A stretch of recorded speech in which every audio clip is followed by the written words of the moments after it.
their ability to compete and train, and we rip out their opportunity to perform at their best on the biggest stage. Why would you do that? The metaphor that I want to use here is, imagine every time the Lakers, the Trojans, the Bruins, USC, UCLA, anytime they had a home game, Los Angeles County says, sorry Lakers, you're not allowed to practice because there's an event going on. Sorry USC, you're not allowed to practice during this time right before your national championship because the city needs to throw some concerts and they've got another tournament. So the city doesn't make room for you to go anywhere else than in that commercial zone and teach during those months. And that's unfair, again, misplaced. The permits do not allow people to teach and learn on weekends. This baffles me. So there are city contract classes, and I'll get to that, but the permits, they don't allow people to teach and learn on weekends. So I have no understanding of this. The fitness instruction is not permitted on weekends. If you're a parent or you have a job that requires off hours or heavy travel, the city simply does not allow you to learn a sport from the instructor that you want during your off days. The city is telling you that you need a new hobby, you need a new passion, or you need a new mentor, or you just need to go somewhere else to learn from them. The permits are only granted in the commercial zone, and the commercial zone is from 10th to 16th Street. This is the area around the pier and in front of 2 hotels, and these businesses benefit directly from their location. With the majority of the courts in that area, these businesses profit immensely, and that's awesome for them, and I'm totally supportive of that, and it's great for the city. However, without allowing permits outside of that zone, businesses like Mickey's Deli, The Spot, Hermosa Pie and Cake Company, The Bottle Inn, Mosa, Martha's, Pacific Rim, the Hermosa Beach Yacht Club, and even the North End, they all suffer. They have no easy way to bring in business, and they struggle daily to stay relevant against the businesses on the pier. These great Hermosa Beach establishments, they deserve to earn the patronage of volleyball players. And if we can change the code, we can do that. Number 8. I know, I got a lot of problems with this. There are city contract classes available to certain individuals, and those people have done amazing things for volleyball and the Hermosa Beach community. If you've been in Hermosa Beach and you're a volleyball person, you know the names Dennis Collins and Bill Sagler, and those guys are awesome, and they've provided classes and leagues for years and huge tournaments and events. They've done that for years and with great results. However, I know that there is space for more classes and more instructors. The hundreds and hundreds of athletes who have trained under our company are direct proof of that. I know that a different coach and a different training system equal an entirely different product, and the city's rationale is that it doesn't want to cannibalize its own programs. But if you only throw classes 3 days a week for 2 hours, and I'm running classes every single day, they're not cannibalizing each other. That's just another day, another option, another product. Right? You don't go to the supermarket to buy only potatoes. You go to the supermarket because there's so many options. So that's a terrible metaphor. I apologize for that. That doesn't make any sense. But it's okay to have more than one style of coaching, and that should promote the sport. And the city can benefit from this. They can take in these dollars, and they can take a percentage, and they can take the permit fees, but they're refusing to. So anybody who has to pay higher taxes or has to do something more expensive, they're doing so because the city's not taking in these extra dollars. Right? If they don't want our money or the beach volleyball players' money, they're not getting it, and that's what's happening. They're turning down another revenue stream. So the city contract classes, Hermosa informed me that it only awards 2 city contract classes. These city contract classes, they cover all levels and all participant age ranges from 16 to 70. Hermosa Beach is the beach volleyball capital of the world.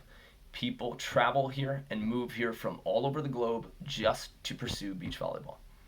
The city contract system currently grants a monopoly. The city grants a monopoly to 2 people, and it attempts to cover every skill level and every adult age range. Again, our city, which has the largest population of beach volleyball players in the United States, has only 2 programs that try to cover all adult skill levels and ages. This must be changed. I've repeated this point to emphasize how much space there is for more city contracts, but they won't move on it.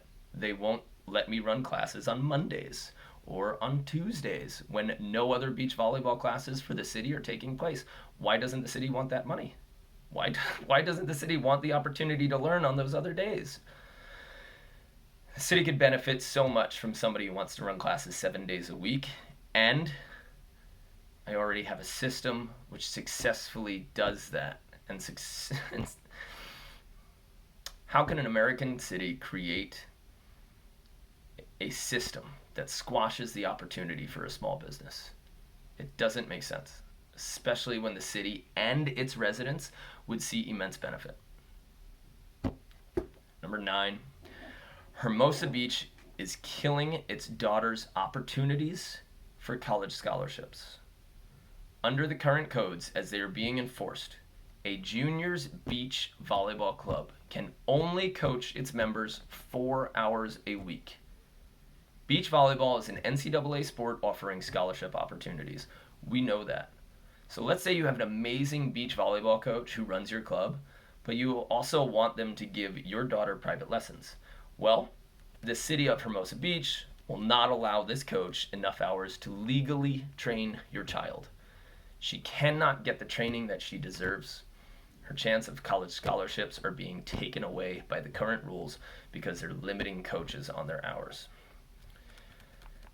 So, with all those problems, all those very clear and obvious problems, City Councilman Barbara Ellman was kind enough to meet with me and share with me that the only way to create change is to have as many people as possible send emails to the Hermosa Beach City Council. She said that that is the only way that you can get change, is if enough people show their support and realize that, and help, like they realize that it's wrong too. She encouraged all of our local players and all beach volleyball players and all coaches and all fitness instructors and our campers from every city, state, and country to send emails to all of the city council members. She encouraged me to garner support from our friends who run or participate in beach volleyball clubs and to write letters and to make phone calls. No one wants to see young beach volleyball players participating in a coach who is running illegal training sessions because of a rule that is misplaced. You must contact the city council. You have to support this change. We need you. Please, please, please send an email or make a phone call so that we can tell them that this rule just needs to be changed really quickly because the season is coming up. Players want to get better for CBVAs. They want to be able to train for AVP and World Tour. And junior club players want to prepare so that they can try to earn their spot in a national championship or earn their spot in a college scholarship. And if they can't train when they want to under their own coaches, under the coaches that they believe can get them there, then the city is just costing its sons and daughters scholarships. Doesn't make sense. The letters that you write should detail how much beach volleyball in Hermosa Beach and VolleyCamp Hermosa specifically, how much it benefits your life. Write or talk about how much money you've brought to Hermosa and its local businesses. Tell the councilmen and women how long you've stayed in Hermosa Beach hotels and hostels. And remember that if you are a club coach from another city, it is illegal for you to run a practice for your players while you're in Hermosa Beach. If you are a club coach from another city who comes to Hermosa for the national championships, it would be illegal because that's a commercial activity. It would be illegal for you to train your players in Hermosa Beach during that time outside of the pier or on the pier because no permits are permitted.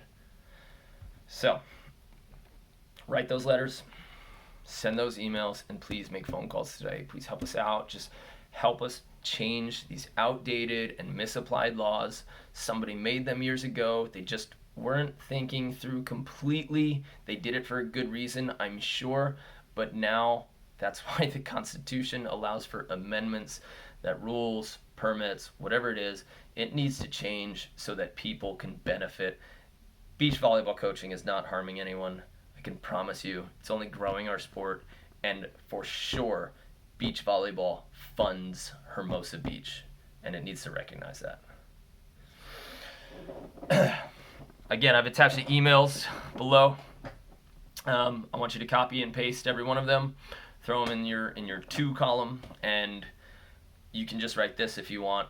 I want coaches to have the freedom to coach as many hours as they want, and beach volleyball players should be able to train with their coaches on all courts in Hermosa Beach.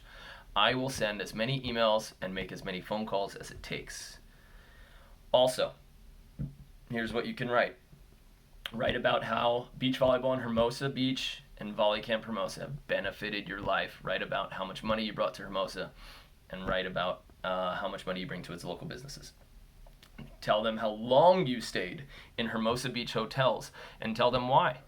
Most of you, if you're watching this, you've probably come to Hermosa Beach solely because VolleyCamp Hermosa is here. Solely because we announced to the world, hey, bring it on. Bring everybody to Hermosa Beach. Stay in our hotels, eat at our restaurants, spend money at our businesses, and learn beach volleyball here in the Mecca of beach volleyball. If you've done that, please tell the councilman how many nights you've stayed and where you've stayed, and how much business and profit and good things you're bringing to a city that supports beach volleyball and is the capital of beach volleyball.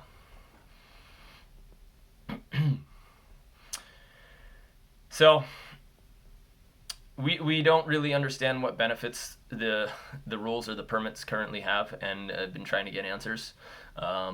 But it's been a bit slow. Every time I send an email, it's like a 1 or 2 day response, and it's I have to check with this person, and most of the time it's just falling on deaf ears. But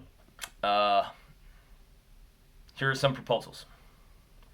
Allow VolleyCamp Hermosa as it has to operate as it has for the last 5 years. We bring tens of thousands of dollars in tourism and business dollars, and we promote the glory of Hermosa Beach constantly. We support local businesses, and we bring large groups for community events.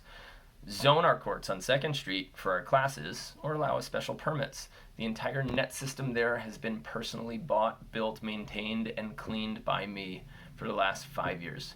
I've invested my money into maintaining public nets. The number of compliments, great reviews, positivity, and community building have far outweighed the complaints in the last 5 years.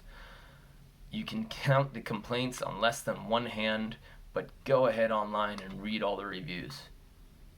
1,000 compliments for every one complaint, and I think anyone would have to agree that something positive is happening, and this is the situation that we're in. Number 2, the permit rules must be revisited. If the permit is paid for, there is no good reason for it to be limited to one person.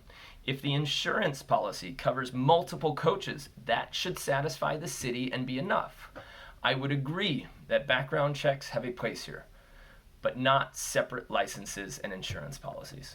That doesn't make sense. There's no need to take away opportunity just because somebody falls ill or has other obligations.